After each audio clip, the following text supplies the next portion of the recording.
राजा महेंद्र सिंह की पत्नी का स्वर्गवास हो चुका था। उनकी एक बेटी थी जिसे राजा अपनी जान से ज्यादा चाहते थे।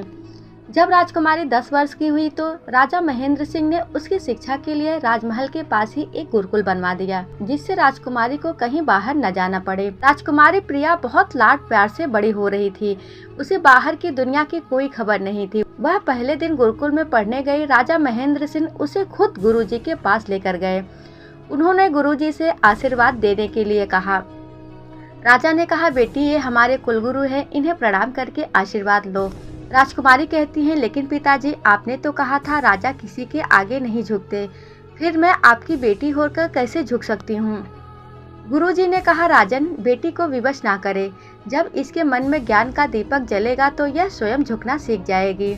राजा दुखी मन से वापस आ गए। राजा मन ही मन सोच रहे थे कि आज अगर रानी जिंदा होती तो राजकुमारी को अच्छे संस्कार दे पाती।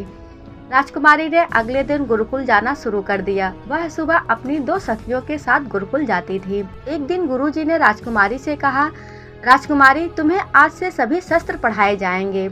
जब गुरुजी उन्हें शास्त्र की शिक्षा दे रहे थे तो राजकुमारी को कुछ समझ नहीं आ रहा था।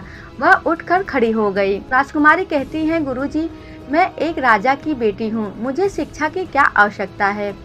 जब भी जरूरत होगी कोई ना कोई मेरा काम अवश्य कर देगा। इतनी कठिन शिक्षा मुझसे पूरी ना हो पाएगी, मुझे क्षमा करें।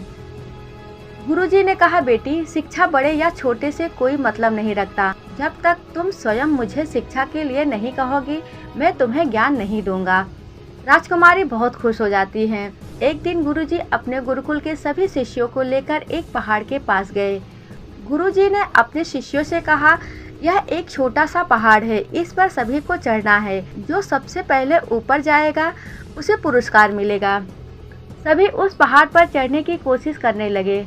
राजकुमारी ने भी कोशिश की, लेकिन उसने जैसे ही पहाड़ पर चढ़ना शुरू किया वह चढ़ नहीं पाई और फिसलकर नीचे आ गई। फिर राजकुमारी ने अपनी दोनों दासियों के साथ चढ़ने की कोशिश की, लेकिन जब तीनों एक दूसरे का हाथ पकड़कर चढ़ रही थी तो राजकुमारी के कोमल हाथ से दासी का हाथ छूट जाता है और तीनों फिसलकर नीचे आ जाती हैं।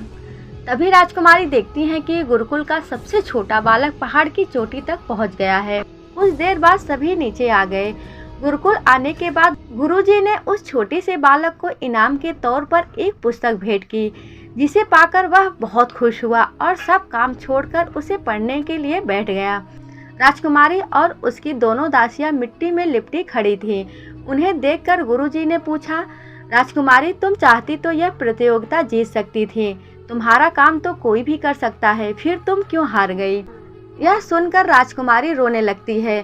गुरुजी ने कहा, तुम्हें चढ़ना नहीं आता था इसलिए गिरी, दूसरी बार तुमने कष्ट नहीं उठाए इसलिए तुम्हारे हाथ इतने कोमल हैं कि वे दासियों के हाथ से फिसल गए, इसलिए तुम गिर गई। गुरुजी ने कहा, अगर कोई आज दुश्मन हम पर हमला कर दे तो मेरे सभी शिष्य भागकर पहाड़ पर चढ़ जाएंगे और वहां से पत्थर मार मार कर उसे घायल कर देंगे, लेकिन तुम पकड़ी जाओगे क्योंकि तुमने तो चढ़ना सीखा ही नहीं। यह सुनकर राजकुमारी रोते हुए गुरुजी के चरणों में गिर गई। राजकुमारी ने कहा, गुरुजी क्या आप मुझे शिक्षा दे सकते हैं, मैं शिक्षा ग्रहण करना चाहती हूँ। अगले दिन से राजकुमारी मन लगाकर सभी कलाओं को सीखने लगती हैं। कुछ ही दिन में वह राजकुमारी शास्त्रों की शिक्षा ग्रहण कर विद्वान बन गई। अस्त्र शस्त्र चलाना, घुड़सवारी करना, युद्ध कौशल, अच्छे संस्कार, मान सम्मान करना, यह सब राजकुमारी सीख गई थी। जब राजकुमारी की शिक्षा पूर्ण हुई तो राजा महेंद्र सिंह यह सब देखकर बहुत ही खुश हुए। दोस्तों, कहानी का सार यह है कि हमारे पास कितने भी नौकर चाकर क्यों ना हो, लेकिन हमारे अंदर जो ज्ञान है, जो प्रकाश है, उसे अवश्य ही उजागर करना चाहिए। हमें जरूर ही अपने आप को सक्षम बनाना चाहिए ताकि हर परिस्थितियों में हम सबसे आगे रहें और कभी भी हार ना माने।